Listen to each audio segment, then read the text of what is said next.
Today we're going to focus on converting from base 10 to a different base. There's two different methods you can use. You can use a division method or you can use a repeated subtraction method. When I'm taking 212 base 10 to base 2, I need to think about how many groups of 2 there are. Using the idea that we've done before where we had 1, b squared, b to the third, b to the fourth, b to the fifth, and so on. What we want to do is we want to fill out whatever we have for base 2. That's 1, 2, 4, 8, 16, 32, 64, 128.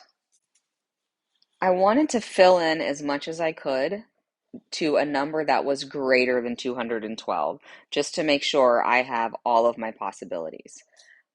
212 is made up of how many 128s, how many 64s, how many 32s, how many 16s, how many 8s, how many 4s, how many 2s, and how many 1s. You start with the largest number, 128, and you think about how many 128s are there in 212. 212 minus 128, this leaves me with 84, which means I don't have another 128 in the number 212. So I do have 128. Now I'm dealing with 84. How many 64s are there in 84?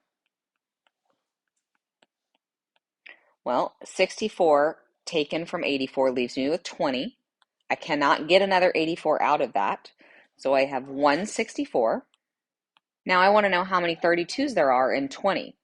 Well, 20 minus 32 gets me into a negative number. That doesn't work. So I have 0 32s. What about 16s? 20 minus 16, that works. I have 4 left over. I can't get another 16 out of that.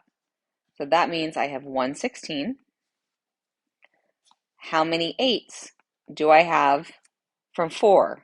None. Can't do that. So I have 0 8s. And how many 4s do I have from 4? Oh, I have 1, because then I'm down to none, which leaves me with 0 0. So 1 1 0 1 0 1 0 0 base 2 is equal to 212 base 10. That is using subtraction, repeated subtraction. I was subtracting away each value. If I wanted to use division, I'm going to write it just a little bit differently, but I'm still using the numbers of base 2. I'm going to take 212 and divide it by 128. 212 divided by 128 is 1.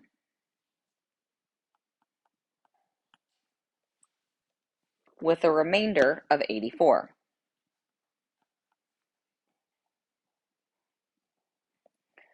Now, I'd move to the next number, which is 64. 64 divides into 84 one time with 20 left over.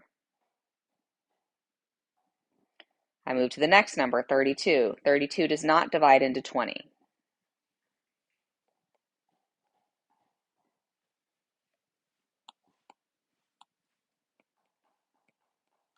16 divides into 20 once with 4 left over.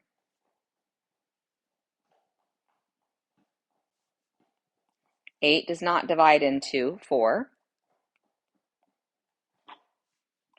4 divides into 4 once.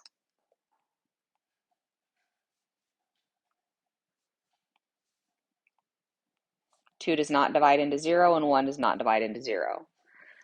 The strategy that you could use is you could set up this portion before you even work with your number to know what the bases are. Let's do this again with base 5. Now, for base 5, remember I've got the numbers 1, 5, 5 squared, which is 25. 5 to the third, which is 125, and then 5 to the fourth, which is 625, which is too large. So I'm going to start dividing 125 in, and then I'm going to divide in 25, and then I'm going to divide in 5, and then I'm going to divide in 1.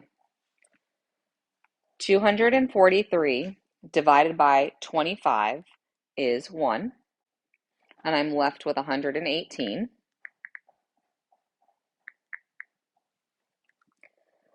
Now, in 25, how many quarters are in 118? There's 4 quarters in 118. And 4 times 25 is 100. That leaves me with 18. 5 goes into 18 3 times. 3 times 5 is 15. That leaves me with 3. And 1 goes into 3 times. So 243 base 10 is equal to 1433 in base 5. I hope this is helpful in determining which method works best for you.